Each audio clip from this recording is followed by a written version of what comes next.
as you can see, it's a cold winter's day, even though it's not quite December yet. Will be tomorrow. Still frost on the ground from a really hard frost last night, and I'm on what we can safely call footpath A, as it's the first footpath that I've covered in this context, and having a look at the state of the hedgerow on this. Now it looks like there's been some attempt to leave it to grow this year, just say it hasn't been cut down yet, but you can see that it's really thin and doesn't really offer any shelter, even as it stands, even though it's been left for 1 year.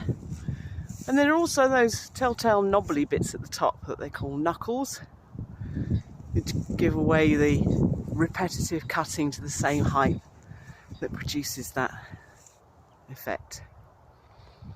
So all in all, although it's been left for a year, and there's that fabulous underbrush that does so much to protect against the cold for small scurrying things, it's not exactly the kind of thick, vibrant hedge that you would expect to see nourishing things. Now here are a few berries. That's the amount of berry that has managed to grow on this hedge in the course of this year, because they've been left alone just long enough to produce some of them. But the rest of the hedge is very, very sparse, so as you can see by comparison, the amount of forage that's available is practically nil.